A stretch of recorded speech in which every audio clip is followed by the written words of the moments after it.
বিরসা মুন্ডা জন্মদিনে চিন্তনের স্মরণ। ভারতবর্ষের স্বাধীনতা সংগ্রামের ইতিহাস ভারতবাসী মনে রাখলেও সেই ইতিহাসের পাতায় পাতায় ভারতের প্রত্যন্ত প্রদেশের অশিক্ষিত আদিম জনগোষ্ঠীর অবদানের কথা মানুষ সেভাবে মনে রাখেনি। এরকমই এক অসম সাহসী দুরন্ত যোদ্ধার নাম বিরসা মুন্ডা।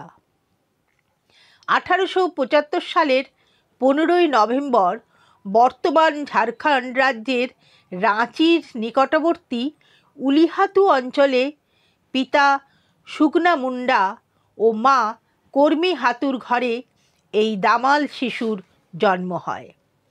সময়টা তখন সিপাহী বিদ্রোহ পরবর্তী শতবর্ষ কায়েম ইস্ট ইন্ডিয়া কোম্পানির চরম সাম্রাজ্যবাদী শোষণের কাল। নৃতাত্ত্বিকদের মতে ছোটনাগপুরের বিস্তীর্ণ অঞ্চল জুড়ে বসবাস করত কোল, ভিল, হো, ওরাও ইত্যাদি আর্যপূর্ব আদিম অস্ট্রিক জনগোষ্ঠী। প্রধানত বিস্তীর্ণ জঙ্গলমহলকে আবাদ ও বসবাস উপযোগী করে এই উপজাতিরা নিজেদের নিয়মে এক অনাড়ম্বর জীবনে অভ্যস্ত ছিল। উৎপন্ন ফসল, বনের কাঠ, ফলমূল বা পশু সব কিছুই ছিল গোষ্ঠীর যৌথ সম্পত্তি। তাদের না ছিল কোনো রাজা, মালিক অথবা জমিদার। সমস্ত সম্পত্তিতে গোষ্ঠীর সকলের সমান অধিকার ছিল। এই ব্যবস্থার নাম ছিল খুঁতকাঠি ব্যবস্থা। প্রত্যেক দলে বংশানুক্রমে একজন সর্দার বা নেতা থাকতেন, যাকে বলা হতো মুন্ডা। আসলে মুন্ডারা কোলদেরই অন্তর্গত ছিল। 1793 সালে কোম্পানি চিরস্থায়ী বন্দোবস্ত কায়েম করলে শিখ, মুসলিম, পাঞ্জাবি দালালরা ইস্ট ইন্ডিয়া কোম্পানির সাহায্য নিয়ে এই জঙ্গলের জমিদারি কিনে ব্যবসা শুরু করে। ইতিমধ্যে 1820 সালে কোম্পানি সরাসরি ছোটনাগপুরের শাসন হস্তগত করে বহিরাগত ইজারাদারদের সঙ্গে ভূমি বন্দোবস্ত করলে শুরু হয় নগদ অর্থে উচ্চ রাজস্ব আদায় এবং অনাদায়ে চরম দৈহিক নির্যাতন। বহিরাগত জমিদার ও দিকুদের অত্যাচার এবং মহাজনের শোষণে অতিষ্ঠ হয়ে 1832 সালে প্রথম আদিবাসী বিদ্রোহের সূচনা হয়। পরে বিরসা মুন্ডার নেতৃত্বে এই বিদ্রোহ সংগঠিত ও সম্প্রসারিত রূপে বিস্তার লাভ করে। বিরসা শুধু আদিবাসীদের মুন্ডা বা নেতা নন, তিনি ছিলেন তাদের এক কিংবদন্তি নায়ক। মুন্ডাদের ধরতি আবা অর্থাৎ ধরণীপুত্র, সিংবোঙা বা সূর্য দেবতা, যার তেজস্বিতায় সমস্ত অন্যায়ের প্রতিকার হবে, এই বিশ্বাসে বিরসার আহ্বানে শুরু হয় তাদের উলগুলান বা প্রবল বিক্ষোভ।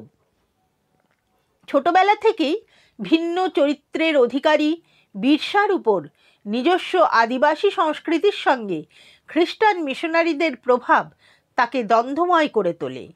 অবশেষে সমস্ত দ্বিধা কাটিয়ে আদিবাসী ঐতিহ্য, উপজাতি ধর্ম, সারনাপন্থা এবং নিজস্ব যুক্তি ও বিশ্বাসের সমন্বয়ে গড়ে তোলেন আদিবাসীদের জন্য এক নতুন জীবন সংবিধান।